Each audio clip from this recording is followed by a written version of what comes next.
Hey, what's up everyone? Chances are if you're a fitness business owner, the thing I'm going to talk about in the video today is going to be very applicable to you. It's something that you could definitely improve on. So if you do find the video useful, do leave a thumbs up, do leave a comment, and by all means subscribe, and I will see you guys in the next one. What's up everyone? Today I'm very excited to be talking to you about our retention formula. Before I get into it, I think it's just really important to establish why churn is so important, because a lot of gym owners don't even know their churn. I'd say probably the vast majority don't even know their numbers. So I thought I'd just start off by explaining why it's so important. So in terms of lifetime value, I think that's um, a good place to start. So say your lifetime value is $1,300, right? So your average member spends around $150 a month with you, and they stay on for 9 months. And let's say your churn is around 10%. So 10% of your members leave each month. What would happen if you could get this down to from, let's say 10% to 5%, or even down to, let's say, 3%? So crucially, a 10% to 3% reduction is not a 7% increase.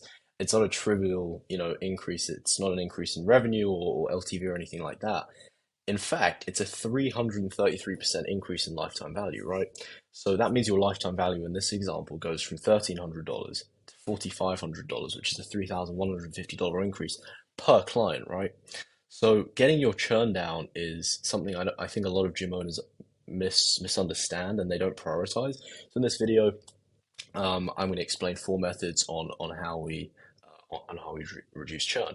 So the first system that everything builds off of is tracking, and this is essential. Obviously, you've probably heard a million times you should be tracking your KPIs, you should be tracking everything, but especially with churn, it's very important to track your client attendance because it's a very good indicator of if they're going to cancel, and then you can go from there.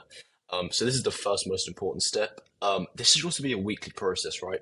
The longer you wait for attendance to fall off, the more difficult it is to retain a client, for example. So you need to start early on in the process. And the final step goes into what happens if you do wait too long, or week five comes and you haven't intercepted the client in the steps we're going to outline. But I'm sure a lot of you, especially in the month of January, like this will be familiar to you. Someone signs up, they're motivated, might be a 6 week challenge, or I mean, in this example, maybe they've signed up for a rolling membership. And they come in the first week, they're motivated 4 times a week, then 3 times, and slowly it starts to go down until, week four, oh, there's a bit of a blip, they only came in once, and then poof, they're gone, right? And the idea is that you'll save, as we saw above, a lot of money here, or you stand to gain a lot of money if you just intercept this process. So how do you do that? The first thing to do is to contact the high priority members, and we'll go into how to log and track high priority members in a bit. But you need to contact people. And as I said, a weekly process. This needs to be earlier on. You see someone, coming in 4 days, and then 3 days, and then 3 days, and then they come in twice. You need to be contacting them. So how do you do this? You could say something like, "Notice you haven't come in, as often as you used to." And what you're looking for here is for them to start explaining the reasons for lower attendance, right? Like, because you're looking for an opportunity to get them back on track, right? And obviously helping people out is probably why you started a gym in the first place, or because you care about people actually achieving their fitness goals, which they won't do if they quit. So obviously this reduces your churn, improves your client satisfaction, both of which are huge wins, and it adds fulfillment as well, which is a nice side bonus. So. That's the first point. A bit more detail on contacting. So, building on the first strategy, you want to build a personal line of communication. You don't want to automate this. And obviously, at scale, it becomes more difficult, right? So, a lot of gyms will just send out automations, or they'll have an email list for a promo. But you really want to build out the gyms that really kill it are gyms that build out a personal line of communication. So this could be you or one of your staff that is reaching out to your client base every 2 weeks, check in. And this could be like celebrating their recent wins, PRs, or weight loss goals. And you're reinforcing their decision to stay on with you, right? So you can keep your notes in a CRM if you use like whatever CRM you use to track this stuff, or it could be a Google sheet, whatever you're using. Here's a sample one. So low priority, high priority, as we discussed above. You can also keep a notes tab in either the CRM or the sheet, which has that sort of information about recent wins or relevant details in your client's life. Maybe the reason that they started their weight loss journey or their transformation goal in the first place. And that obviously helps personalize the outreach. So the other thing on this is you need to mark high priority leads because they're the ones that need to obviously be dealt with more urgently. So people that air messages people that air messages or don't come in as often as they used to, they're obviously going to be marked high priority. And then you repeat the steps in step one and step two. Now, the third point, which is really often overlooked here, or is like the ROI is not really understood on this, and the best way to forge a killer community as well is through event hosting. So this can be done obviously on special occasions. Lots of gyms or studios will host open houses, or you might have seasonal events. But yeah, the gyms that really kill it hold events sort of closer to on a monthly basis, right? So don't underestimate the system, not just for enforcing a community for the sake of building a community or fostering an awesome environment, but also for referrals. So picture this. Here's an example. You're hosting a summer barbecue. It can be a Halloween event or it could be a pool party. It doesn't really matter. But imagine you're hosting a summer barbecue. You can do this one of two ways. You can either have all the members, obviously, you invite all your members, but they get in for free if they bring a friend. Otherwise, there's some sort of fee, and then you pay for the food. But obviously, any kind of expenses with hosting and food and this kind of stuff will be a relatively small expense, especially if members are paying for it.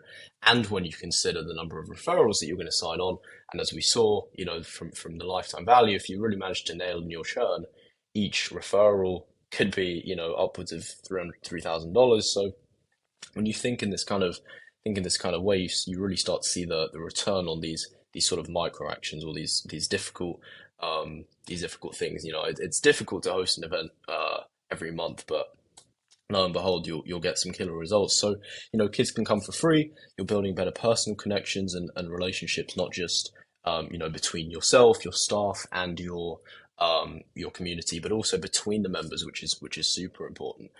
And then that way, well, we'll discuss the benefits in a second, but most people also don't socialize that much. So by providing an environment outside of simply like fitness and working out and this kind of stuff, you're also enforcing a frame of mind where people that are on the fence about leaving, maybe they're going through a difficult time, they're more likely to stay on because of the relationship they have with you, the sort of reciprocity and the friends they've made with maybe trainers at your gym, and also the people there, right? Like if they've really got a lot of their friends that go to the same gym and they've been going there for a while, it makes it that much more likely they'll stick it through a tough patch, be it financially or maybe they're just not motivated and then they need that extra motivational drive. And yeah, from a psychological perspective as well, this is often overlooked. The reciprocity principle is incredibly powerful, where like members that got something for free, let's say you are hosting the free event, they'll feel indebted to either buy merchandise or they'll be more likely to be upsold. They'll say yes to the more premium packages if you offer those or supplements or whatever it may be. So yeah, in summary, it is very, very positive return on investment. And finally, let's say none of those systems work or they work really well, but there are some people that are just, maybe one of the leads or members fell through the cracks and they're on the verge of cancellation or they said they want to cancel. Um, what do you do, right? Well, um, actually not before they cancel, but at the start of the sales process, you need to set an expectation. So be it when they're signing a CrossFit waiver or self-defense a waiver for a self-defense studio, um, or whether it's just in the onboarding process or when you're collecting funds for an electronic funds transfer, there's a critical expectation that you need to set, which is before you cancel, we'd love to get your feedback. And obviously, you've probably seen this online all the time.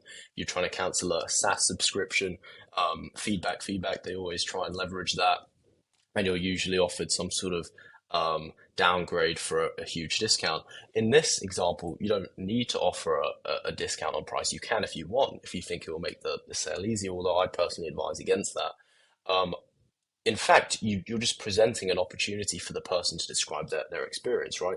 Now, more often than not, it will be something external.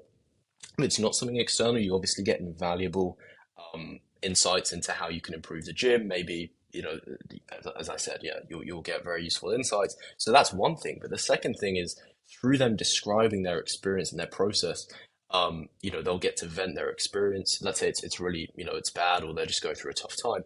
Through them sort of describing their problems, you're really creating a sales environment similar to the first time when they signed up. They had a problem, they wanted to lose weight, and you're creating that environment where you can resell them, right?